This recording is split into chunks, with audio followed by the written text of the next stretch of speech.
তোমরা যারা দশম শ্রেণীর শিক্ষার্থী রয়েছে তারা অবশ্যই এই ছকটার সঙ্গে খুবই পরিচিত। হ্যাঁ, তোমরা ঠিকই চিনেছো।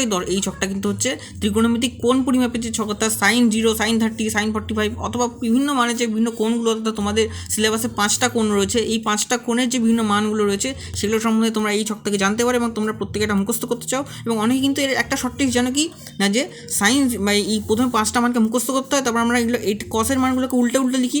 আমি বলতে চাইছি, দেখো এটা যদি sin 0 হয় তার মানে তোমরা cos 90 লিখে দেওয়ার নিচে হয়ে যাবে আমাদের 0। আবার এটা যদি হয় sin 30, তাহলে sin 30 নিচে তোমরা cos 60 লিখে দাও, হয়ে গেলো 1/2। এরকম করে করে কিন্তু অনেকে উল্টে লিখে তোমরা এগুলো মুখস্থ করার চেষ্টা করো। এবং অবশ্যই তোমরা এটা জানো যে সাইনের উল্টো কোজেক, অর্থাৎ sine theta is equal to 1/cosec theta. তাহলে সাইন থিটার মান বসিয়ে তোমরা কোজেক থিটা উল্টে দিলে তোমার মানগুলো পেয়ে যাবা। এবং ট্যান থিটা করতে কি তোমরা কী করো, যে sin/cos করো, তাই তো? তাহলে তোমরা মেন কাজ কী করো বলতো, তোমরা মেন কাজ করেই 5টাকে মুখস্থ করো, তাই তো? এবার 5টাকে মুখস্থ করতে কী হয়, তোমরা এটাকে মুখস্থ তো করো, বাট এগুলো অনেক সময় তোমরা ভুলেও গিয়ে থাকো। তো আমি আজকে তোমাদের এমন একটা ট্রিক্স দেখাবো যার সাহায্যে এই ছকটাও কিন্তু তোমাদের মুখস্থ করার কোনো প্রয়োজন নেই। মানে এই সাইনের এই 5টা মানও তোমাদের মুখস্থ করতে হবে না। এমন একটা ট্রিক্স দেখাবো যে ট্রিক্সের সাহায্যে একটা জাস্ট একটা ছোট্ট ফর্মুলা ইউজ করে তোমরা এই সাইনের মানটাকে নিজেরাই বের করতে পারবে। এই বইয়ের পাতাটা তোমাদের কোনো খোলার প্রয়োজনই হবে না। তো চলো আমার সঙ্গে ভিডিওটা দেখতে থাকো আর দেখো শর্ট ট্রিক্সটা তোমাদের কেমন লাগে।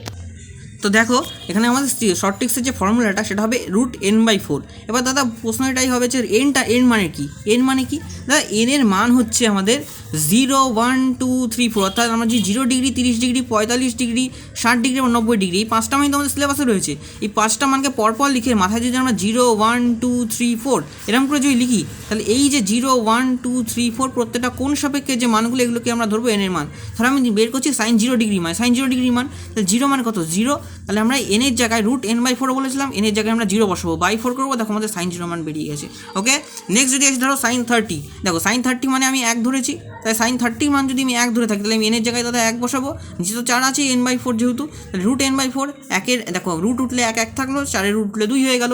আবার দেখো sin 2, এখানে আমি যদি বলি sin 45, এখানে 2 আছে, তাহলে 2 আমি দেখো দাদা এখানে কী বসলাম, এখানে বসলাম √n/4, তারপর এখানে 2 হলো, 2/4 কাটাকাটি করলাম, √1/2, তারপরে রুট যখন উঠে যাবে এটা হয়ে যাবে আমাদের 1/√2।